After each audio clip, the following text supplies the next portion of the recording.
चालू आहेत। त्या ठिकाणी इटलीचा तांबेरी नावाचा एक खेळाडू आणि कतारचा बारशिम नावाचा खेळाडू हे दोघे अंतिम फेरीत पोचतात। 2.35 मीटरवरनं ते दोघांनीही तो बार क्रॉस केलाय। पुन्हा पंच तोच बार 1 सेंटीमीटरनं वर वाढवतात आणि 2.36 वर आणतात। तिथेही दोघं समान उडी मारतात। 2.37 वर सुद्धा तो बार पूर्ण करतात। तेवढ्यात जो इटलीचा तांबेरी आहे त्याच्या पायाला दुखापत होते आणि तो म्हणतो की बस मी याच्या पुढची उडी मारणार नाही आणि तो नकार देतो। आता हा कतारचा जो बारशिम आहे त्या बारशिमच्या पुढे आव्हानच नसतं, त्याच्या पुढे कोणीही स्पर्धक नसतो, तो एकटाच उरलेला असतो आणि त्याने फक्त एक उडी मारायचं आहे आणि त्याने सुवर्णपदक जिंकायचं असतं।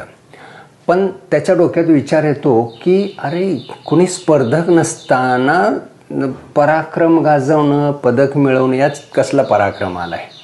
म्हणून तो पंचांना म्हणतो की सर जर मी सुद्धा नकार दिला ही उडी मारायला तर आम्हा दोघांनाही तुम्ही सुवर्णपदक देणार का? आणि मग पंच एकत्र येतात आणि ते चर्चा करून नवीन नियमानुसार ते म्हणतात की हो।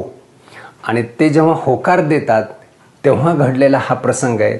या ठिकाणी तो तांबेरी रौप्य पदकाची अपेक्षा करून बसला होता, त्याला सुवर्णपदक मिळणार आहे म्हटल्यावर त्यानं बारशिमच्या, कतारचा खेळाडू आहे बारशिमचा, त्याच्या काखेत उडी मारली, त्याला घट्ट मिठी मारली आणि तो आनंद व्यक्त करतोय।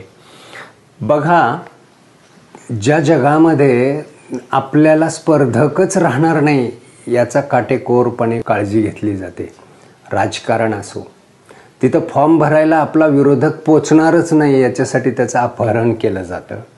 उद्योगपतींच्या बाबतीत सुद्धा आपल्या उद्योगाला कोणी स्पर्धक राहू नये म्हणून तिथं वेगवेगळे प्रकार केले जातात। एकमेव असं क्षेत्र आहे जे क्रीडा क्षेत्र आहे की जिथं जात, धर्म, वंश, भाषा, प्रांत, बॉर्डर्स याच्या पलीकडे जाऊन माणुसकीचं दर्शन घडवलं जातं, खेळाडू वृत्ती जागवली जाते। मी कमवलेल्या पराक्रमाचं मला स्वतःला अभिमान वाटला पाहिजे आणि हे सगळं फक्त खेळातूनच घडतं।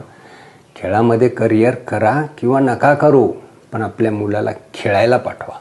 कुठल्या तरी शाळेच्या एखाद्या संघामध्ये त्याला खेळू द्या, तो जिंकेल किंवा न जिंकेल पण त्याला हरू द्या। हार पचवायची ताकद निर्माण होईल, त्याबरोबरच जिंकण्याची जिद्दही निर्माण होईल।